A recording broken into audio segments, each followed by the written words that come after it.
எல்லாருக்கும் இண்டிவிஜுவலுக்குன்னு ஒரு டெக்கோரம் இருக்குல்ல. தனிப்பட்ட இடத்துல நான் பேசணும்னு நினைச்சேன் மேம். நீங்க டெக்கோரம் நல்லா ஃபாலோ பண்ணி நான் கேள்விப்பட்டேன். கொஞ்சம் ப்ளீஸ் நீங்க ஃபர்ஸ்ட் செட்ரேட் பண்ணுங்க.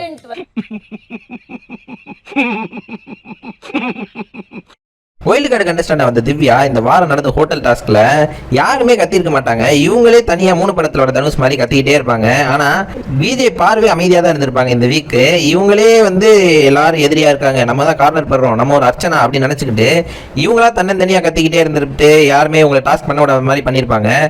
ஒரு வார்த்தை விட்டுருப்பாங்க, கெஸ்ட் கிட்ட போய் ஸ்டாஃப்ஸ் லெவலுக்கு என்னால இறங்கி அவங்க அளவுக்கு கீழே இறங்கி என்னால பேச முடியாது அப்படின்றத சொல்றாங்க. எனக்கு ஒண்ணுமே புரியல. இவங்க ஏதோ ஏஞ்சல் ஒயில்டு கார்டுல இருந்து வந்த ஏஞ்சல் மாதிரியும் இங்க இருக்கிற வீட்டுல இருக்கிற எல்லாருமே டெவில் மாதிரியும் அவங்க பேசிட்டு இருக்காங்க. அவங்க கீழே இறங்கி போய் அவங்களோட லாங்குவேஜ்ல எனக்கு ஒரு லெவலுக்கு மேல கெஸ்ட் ரிவ்யூ அப்ப பிரியங்கா இவங்கலாம் பேசிட்டு இருக்கும்போது இடையில பேசிக்கிட்டே இருந்தாங்க.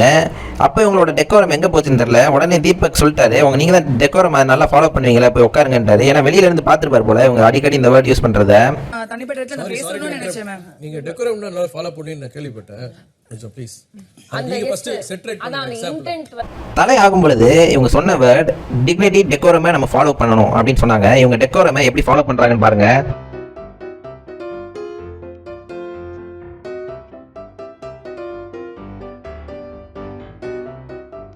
அடுத்து கான்வர்சேஷனை அமைதியா கொண்டு போகணும் அப்படின்ற மாதிரி சொல்லி இருந்திருப்பாங்க. இவங்க எவ்வளவு அமைதியா பேசுறாங்கன்றத மட்டும் பாருங்க. மத்தவங்க இருக்கிற எல்லார மேலேயும் குறை சொல்லி இவங்க அர்ச்சனா மாதிரி எப்படியாவது நம்மளை கார்னர் பண்றாங்க சொல்லி டைட்டில் அடிச்சிடலாம் அப்படின்னு பாக்குறாங்க. அடுத்த விஷயம் பாடி சேமிங். இந்த வீட்டில் யாரையும் பண்ணக்கூடாது அப்படின்னு சொல்லும்போது எல்லாரும் சில்லறையெல்லாம் தெரிஞ்சிருப்பாங்க. ஆஹா இவ்வளவுதான் பேசுறாங்களே போல்டா அப்படின்னு சொல்லி. ஆனா நிறைய பேரை பாடி சேமிங் பண்ணதே இவங்க தான். வினோத் பாத்தீங்கன்னா நிறைய இடத்துல பண்ணா இருந்தாலும் அவருக்கு சில இடத்துல ஹர்ட் ஆகுதுன்னா அந்த இடத்துல ரொம்ப தப்பாவே ட்ரோல் பண்றாரு. ரொம்ப இவர் கீழே உட்கார முடியாம அவர் கால் வேற ஒரு இஷ்யூ இருக்கும். ஃப்ரம் பர்த் அவருக்கு காலில் கொஞ்சம் இஷ்யூ இருக்கிறதுனால அவரால் உட்கார முடியாம உட்காந்து அந்த அம்மி அரைச்சிட்டு இருக்காரு. அப்ப பேண்ட் கொஞ்சம் இதாகி இருக்கிறப்ப அதை வச்சு கிண்டல் பண்றாரு. எடுத்த உடனே கத்தி சிரிக்கிறது பாத்தீங்கன்னா இந்த வீட்டோட தலை தான் திவ்யா.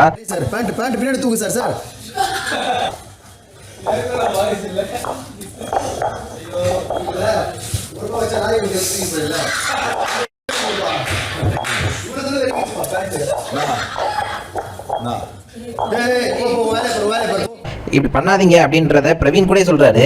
அதுக்கு வினோத் புரியாம கத்திட்டு இருக்காரு. எடுத்த உடனே கத்தி சிரிக்கிற திவ்யா தான். அதுக்கடுத்து லேடிஸ் எல்லாரும் இருக்கும்பொழுது திரும்ப போய் அந்த விஷயத்தை வச்சு திரும்ப சொல்றாரு. ஃபர்ஸ்ட் இனிஷியேட் எடுத்து சிரிக்கிறதே திவ்யா தான். இந்த திவ்யாவுக்கு பாத்தீங்கன்னா பிஆர் டீம் பயங்கரமா வேலை பார்க்குதுங்க. மற்ற யாருக்கும் இந்த அளவுக்கு பிஆர் இந்த மாதிரி தெரியல. விஜய் டிவில ஒரு ப்ரோமோ வந்துருச்சுன்னா உடனே கமெண்ட்ல போய் திவ்யா ஃபயர் கேம் அப்படி எப்படின்னு போட்டுட்டு இருக்காங்க. நீங்க இதை பத்தி என்ன நினைக்கிறீங்கன்றத கமெண்ட் பண்ணுங்க.